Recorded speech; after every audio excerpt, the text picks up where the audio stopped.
रखते थे, ऐसे कलिकाल मानव की रक्षा कैसे होगी? ये मुझे बड़ा खेद है, इसलिए प्रभु मैं आपके पास चला आया।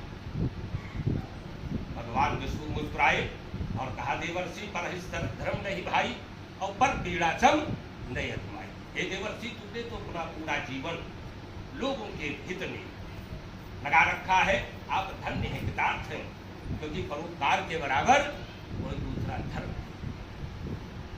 आपके द्वारा किए गए कर्म से अगर किसी का अहित हो, इससे बड़ा कोई बात नहीं। तो देवर्षि नारद ने कहा, हे प्रभु, अगर आप मुझसे प्रसन्न हैं, मेरे भाव से प्रसन्न हैं, मेरे भक्ति से प्रसन्न हैं, तो इस कलिकाल के मानव रक्षा का कोई उपाय आप मुझको बता दीजिए, जिससे कलिकाल के मानव की रक्षा हो सके।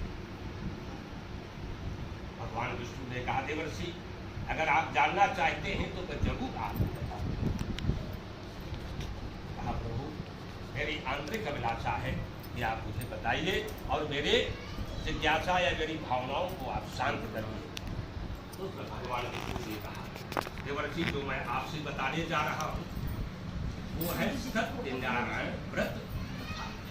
सत्यनारायण सत्यता के साथ काम, क्रोध, मद, लोभ और मोह को त्याग करके नारायण को अपने आप को समर्पित करना। अगर ये नहीं कर सकते हैं तो वो जगह कथा सुनो, कोई फल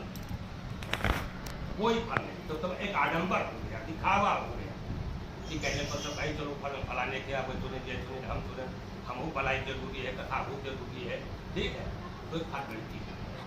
जब तक आपका भाव ईश्वर के प्रति आस्थावान नहीं होगा, तब तक उस कथा से कोई कल्याण नहीं होगा।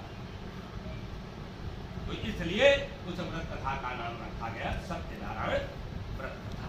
यही 88,000 ऋषिगण नैमिष में बैठे हैं, सूत जी महाराज इसी कथा को वहां श्रवण करा रहे हैं। वही कथा देवर्षि नारद को भगवान विष्णु क्षीर सागर में।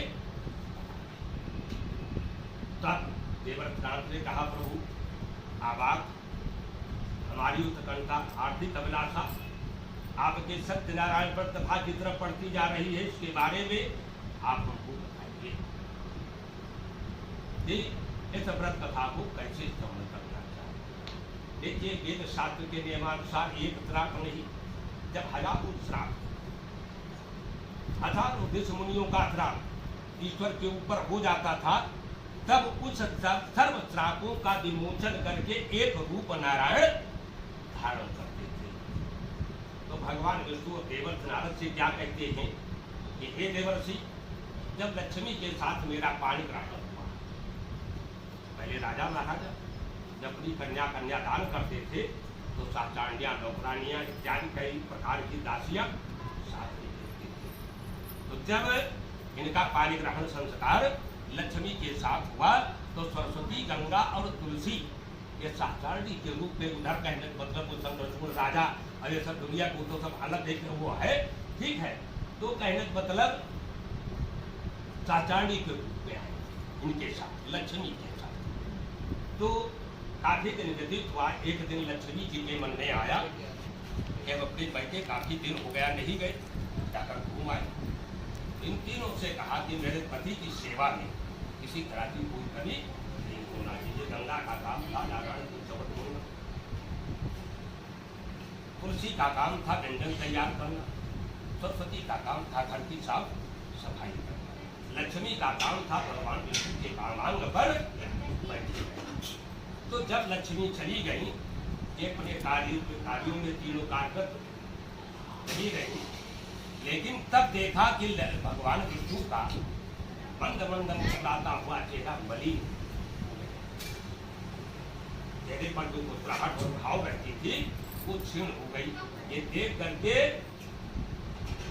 सरस्वती कार्य से निवृत्त होकर के और आकर भगवान विष्णु के वामांग पर कोई गलत भाव से नहीं, केवल लक्ष्मी के आदेश का पालन करने के लिए कि नारायण को किसी चाहिए भाव से बैठ गई। और तब तक लक्ष्मी का आगमन हो गया तो होनहार भागे प्रबल और विलक हो, तुरंत उनका आगमन हुआ। उन्होंने ऐसा देख करके मोह नारी नारी का रूपा और पर नगार जय सोहन रूपा। कोई नारी किसी नारी को कभी सुंदर नहीं देखती। और जैसे सोना अपने चमक के आगे संसार के सूर्य के तेज को भी वो फीका समझता है। तो तुरंत लक्ष्मी ने क्रोधावेश में आकर तीनों को काट दी। आज तुलसी से कहा जाके तुम वृक्ष हो जाओ, गंगा से तुम कहा जाके जल के रूप में प्रवाहित हो जाओ, सरस्वती से कहा तुम मूर्ख हो जाओ। तीनों हाथ जोड़कर भगवान विष्णु के सामने गिड़गिड़ाने लगी। उधर भागीरथी उधर भागीरथ का तपस्या, इधर लक्ष्मी का श्राप। तो कई चीजें इकट्ठा होती थे तब भगवान उस मार्ग को अपनाते थे। तो तीनों गिड़गिड़ाने लगी। भगवान ने कहा देखिए लक्ष्मी का श्राप प्रथा हो नहीं सकता। मैं जानता हूँ कि आप लोग निश्चल हैं, क्योंकि भगवान ने तुलसीदास जी रामचरितमानस में लिखा है कि निर्मल मन जन सो वही पावा और कपट छल छिद्र मोह न भावा।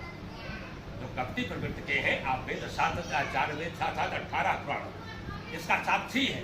जितने गदहा रहे मूर्ख उन्होंने ईश्वर को प्राप्त किया, और जितने बड़े महान पंडित और प्रचंड विद्वान थे वो कभी ईश्वर को नहीं पाए।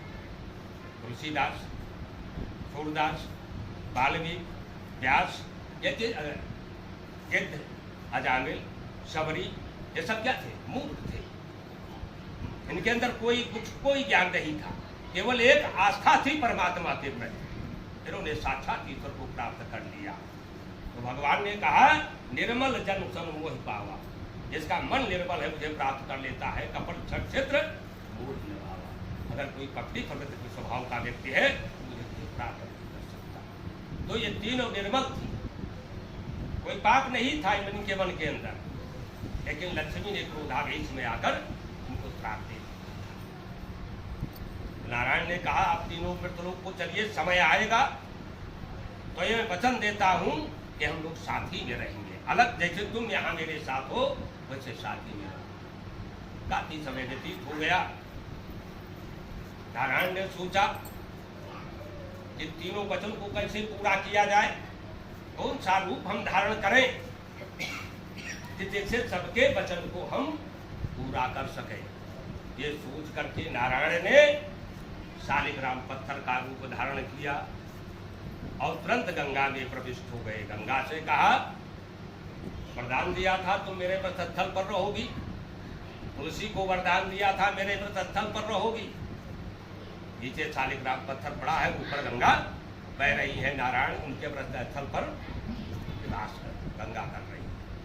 तुलसी को श्राप दिया था, तुलसी से कहा था तुम मेरे व्रत स्थल पर रहोगी। विद्वान जन भक्तजन तुलसी की पत्ता तोड़कर शालिग्राम के ऊपर चढ़ा देते हैं, वो भी उनके व्रत स्थल पर निवास करती है। सरस्वती से कहा तुम मूर्ख हो जाओ, सरस्वती से कहा तुम चलकर मेरे भक्तों की जिह्वा पर वास करो। जहाँ शालिग्राम होंगे, गंगा होंगे, तुलसी होंगे, वहीं तुम अपने मुखारविंद से साथ में रह करके सबको कथा श्रवण करा। चारों इकट्ठा हो गए, गंगा भी, तुलसी भी, शालिग्राम भी और सरस्वती भी। तो नारायण ने देवर्षि नारद से कहा कि हे देवर्षि, जो इस कलिकाल में शालिग्राम पत्थर का विध विधान से भगवान विष्णु के रूप में पूजन करके भक्ति भाव के साथ इष्टमिष्ट बंध बांधवों को बुला करके और सत्यता से जो मेरे पर कथा को श्रवण करता है उसके समस्त कामना को मैं करता हूँ। सवा शीर्ष करो और पंचगम का भूख नारायण को लगाना चाहिए, केले का फल, कदली का फल चढ़ाना चाहिए, इत्यादि सामग्री एकत्रित कर बांधवों को बुलाना। यही कथा 88,000 ऋषिगणों को देवर्षि नारद तो अद्भुत जी महाराज दैवेश विश्वनाथ